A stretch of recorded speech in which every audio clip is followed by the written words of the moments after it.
Pakistan విడిపోయేటప్పుడు 37% Hindus ఉండేవాళ్ళు పాకిస్తాన్లో. ఆ అందరూ పర్సంటేజ్ ఇప్పుడు 2% పడిపోయిందండి. కేవలం 2% మాత్రమే హిందువులు ఉన్నారు.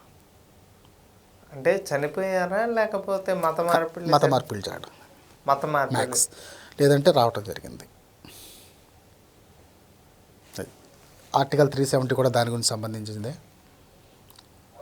మరి కొన్ని విషయాల్లో మీకు త్వరలో గుడ్ న్యూస్ వస్తుంది. చెప్పండి. పాకిస్తాన్లో ఉన్న ఆక్రమించిన కాశ్మీర్ ఇండియాలో కలవబోతుంది అతి త్వరలో. జరిగే పనేనంటారా? ఖచ్చితంగా. బలూచిస్తాన్ అని మీకు ఐడియా ఉందో లేదా? ఉంది. రీసెంట్గా గడ్డగడ్డలాడిస్తుంది. ఒక పాకిస్తాన్ని కాదు, చైనాని కూడా. మరి ఆ బలూచిస్తాన్ ఎంత బలమైందో నాకైతే అర్థం కాలే. కానీ భారతదేశం ఏమైనా వెనకాల ఉందంటారా?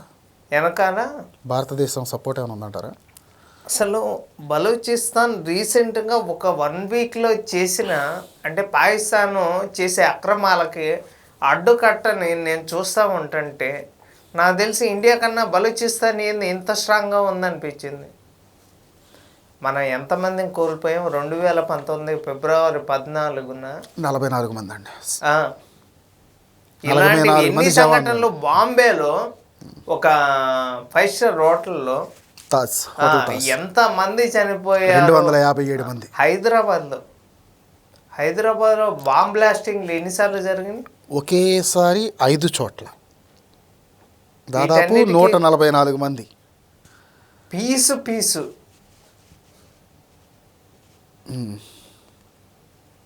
ఇవన్నీ నాకు తెలిసి 2014 లోపు కదా జరిగింది. 2014 లోపల జరిగింది. ఫిబ్రవరి ఇది 2014 తర్వాతే జరిగిందండి. బీజేపీ గవర్నమెంట్ వచ్చిన తర్వాతే 44 మంది జవాన్లను పొట్టను పెట్టుకున్నది. అది 2019లో జరిగింది. ఓకే, హైదరాబాద్లో జరిగింది నేను చెప్పేది. అది 14కు ముందండి. అది 11 ఐ థింక్. ఇక ముందు అలాంటివి జరగవు.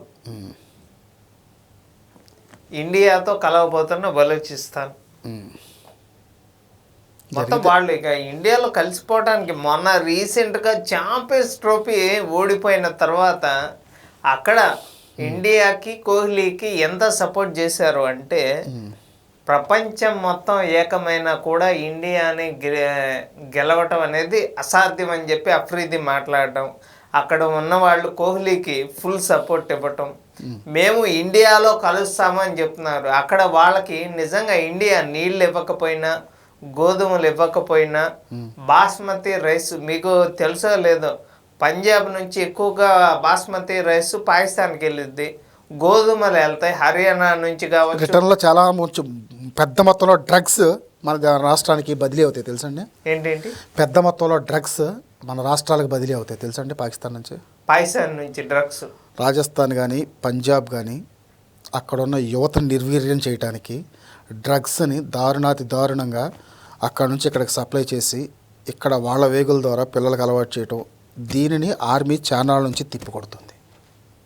మరి ఎందుకని ఇండియా అంత స్ట్రాంగ్గా ఆపలేకపోతుంది? ఆపుతున్నారండి. ఎంతవరకు ఆపగలం?